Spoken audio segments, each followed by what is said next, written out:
அனைவருக்கும் வணக்கம். தமிழில் என்கிற ஜோதிட பிரகாரம் வார்த்தை அடிப்படையில் ஜாதக பலன் எழுதப்பட்டது. இதன் தொடர்பாக நான் ஓராண்டு காலத்துக்கு மேல் நான் இதை ஆய்வு செய்து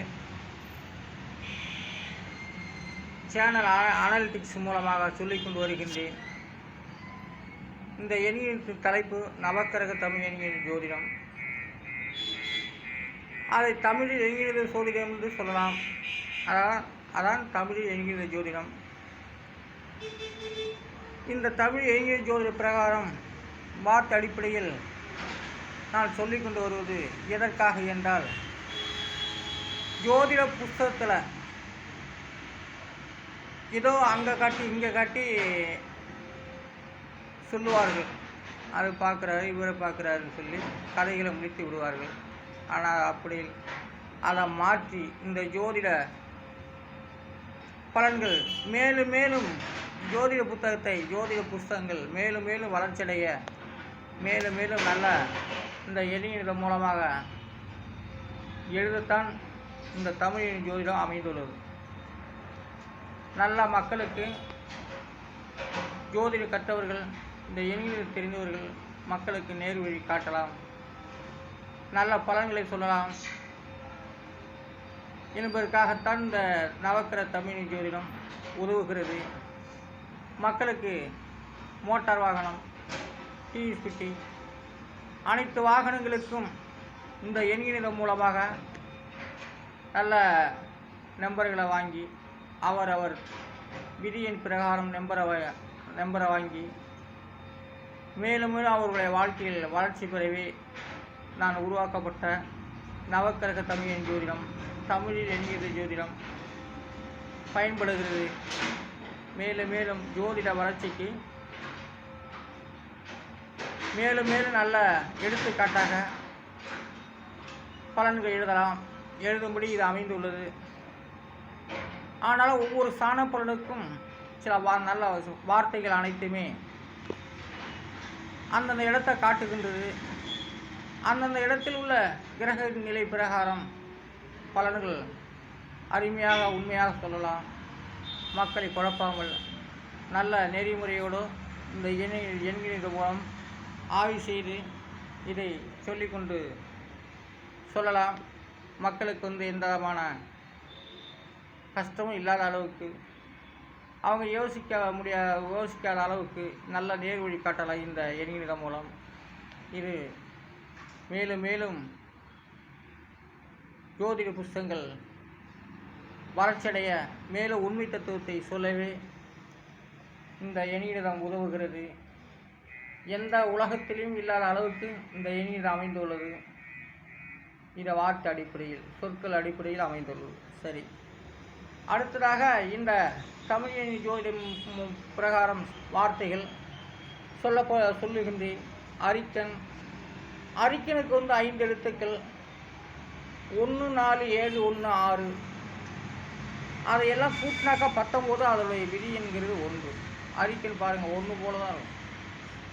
அரிக்கன் லைட்டெல்லாம் அரிக்கன் விளக்கெல்லாம் அந்த காலத்துலேயே ஒரு கிட்டத்தட்ட 35 வருஷம் ஆச்சு. அரிக்கன் விளக்கெல்லாம் போய், அரிக்கனுங்கிற விளக்கு போய் கிட்டத்தட்ட 25-30 வருஷம் ஆகுது.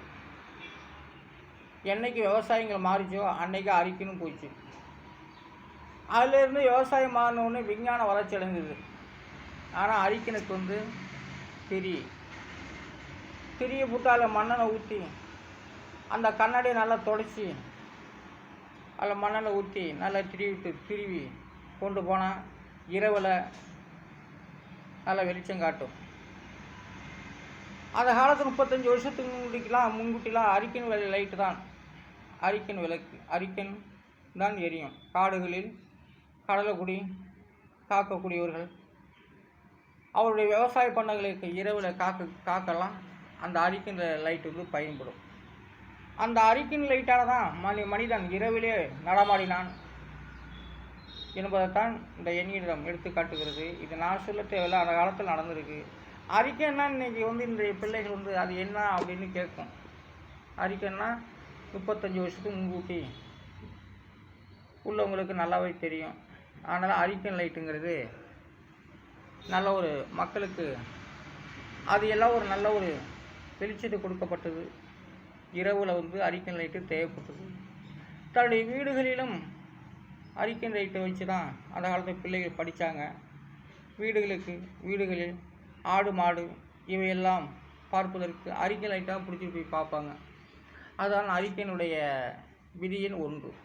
சரி, அடுத்ததாக சிமிழ் விளக்கு. சிமிழ் விளக்குக்கு வந்து 7 எழுத்துக்கள். அந்த 7 எழுத்துக்கு உண்டான எண்ணிடம் 4, 2, 6, 6, 7, 7, 3 இதெல்லாம் கூட்டினாக்கா 35. அதோடைய விதி என்கிறது 8. சிமிழ் விளக்கு. சிமிழ் விளக்குலனா 100, 150 என்ன தான் பிடிக்கும். இல்லைன்னா 50 மில்லி பிடிக்கிற ஒரு விளக்கும் இருக்குது. ஏன்னா ஒரு கணக்கான விளக்கு செய்கிறவங்களாம் செய்வாங்க. 50 மில்லி, 100 மில்லி, 150 மில்லி இப்படி உள்ள சரி, அதுக்கு பேர் சிமிழ் விளக்குன்னு பேர். தகரம் நல்ல விளக்கும் உண்டாகலை. பித்தளை விளக்கும் உண்டாகலை. பொதுவாக வந்து பித்தளை விளக்கு வந்து ரொம்ப பேர் ஏதோ ஒரு விசேஷத்தை விளக்குவாங்க. அப்புறம் எல்லாம் சிமிழ் விளக்கு, தகர விளக்கு தான் அதுக்கு பேர். தகர விளக்குக்கு அந்த சிமிழ் விளக்கும் ஒத்த திரி தான். அந்த ஒத்த திரியாக எடுத்து போட்டாக்கா ஒரு கிட்டத்தட்ட 10 நாள் கூட 15 நாள் கூட வரும். சிமிழ் விளக்கில் எண்ணெய் ஊற்றி நல்ல எரிய விட்டாக்க ஜகஜோதியாக இருக்கும். அடுப்புக்கிட்ட வச்சுட்டாக்கா வீட்டில் வச்சுட்டாக்கா அது எங்கே அந்த வீடே நிறைஞ்சிருக்கும். அந்த சிமிழ் விளக்கு, சிமிழ் விளக்குடைய ஒளி வீடே நிறைந்திருக்கும். அப்போது வீடு நிறைந்திருக்கும் போது அறிவுபூர்வமாக அது நமக்கு வந்து ஒரு வெளிச்சத்தை கொடுக்கக்கூடியது. அதனால் வந்து உலகத்தில் வந்து சிமிழ் விளக்கு, அரிக்கன் இதெல்லாம் வீடு நிறையக்கூடிய வெளிச்சம். சிமிழ் விளக்கு என்பது சாதாரண விஷயம் இல்லை. இன்றைக்கி சில இடத்துல வந்து கோட்டாயில் வந்து சிமிழ் விளக்கு இருக்கும். ஆனால் அது எல்லாம் இப்போ தற்காலிகம் லைட்டாக போச்சு. கரண்ட் எடுத்து ஆடு கட்டுற இடம், மாடு கட்டுற இடம் எல்லா இடத்துலையுமே வந்து கரண்டாக போச்சு. சிமிழ் விளக்கு வேலை கிடையாது. சிலர் வந்து ஒரு வாசுக்காக வேண்டி சிமிழ் விளக்கு வைத்திருப்பார்கள். அந்த சிமிழ் விளக்கில் கொஞ்சம் எண்ணெய் ஊற்றி பெரிய தூக்கிட்டு கொஞ்ச நேரம் ஏற்றி வைப்பாங்க. அப்புறம் வந்து அதை அணைச்சி போடுவாங்க. அப்புறம் எல்லாம் லட்சுமி விளக்குன்னு சொல்லி வெள்ளிக்கிழமை வெள்ளி செவ்வாயில் அவங்க வீட்டு வாசல் திண்ணையில் நல்லா விளக்கேற்றி அதுக்கு பூ வச்சு பொட்டு வச்சு ஒரு பக்கத்தில் வச்சுருவாங்க. அது கிட்டத்தட்ட 9 மணி வரை எரியும். ஒவ்வொரு வீட்லேயும் வெள்ளிக்கிழமை வாக்கில் செவ்வாய்க்கிழமை வாக்கில் அவங்க வாசல்னு அது திண்ணைன்னு பேர். அந்த திண்ணையில் வந்து அந்த லட்சுமி விளக்கில் வச்சு எண்ணெய் ஊற்றி கொஞ்ச நேரம் நல்லா எரியும். ஜகஜோதியாக எரியும். பார்க்குறதுக்கு அந்த வீடுகள் நல்லா ஜகஜோதியாக லட்சுமி விலாசம் போல் இருக்கும். அதாவது சிமிழ் விளக்கு அதனுடைய விதிங்கிறது 8. குப்பத்துக்கு ஒன்று 4 எழுத்துக்கள். அந்த 4 எழுத்துக்கு உண்டான எண்ணிடம் 3, 6, 9, 7 எல்லாம் கூட்டாக 25. அதோடைய விதிங்கிறது 7. குப்பம்னா அந்த காலத்தில் எல்லாம் குப்பம்னா பள்ளம் மேடு இதெல்லாம். அந்த குப்பத்தை வச்சுக்கிட்டு தான் சில பேர் அந்த இன்றைய உலகத்தில் வந்து இப்போத்தைய காலத்தில் குப்பத்துக்காரங்களை வந்து ரவுடியாக வச்சுக்கிறாங்க. ரவுடித்தனம். அவங்க ஒரு வில்லன் சொல்கிற இடத்துக்கு போகிறது வருது இதெல்லாம் வந்து குப்பத்துக்காரங்களை வச்சு வழி நடத்துக்கிறார்கள். சில நாடகத்திலே இருக்குது குப்பம் அப்படின்னு. குப்பம்னா அவங்களுக்கு ஒரு தகுந்த முடியே வச்சுது. ஒரு தனி பேஷனாக முடி வச்சுருக்காங்க.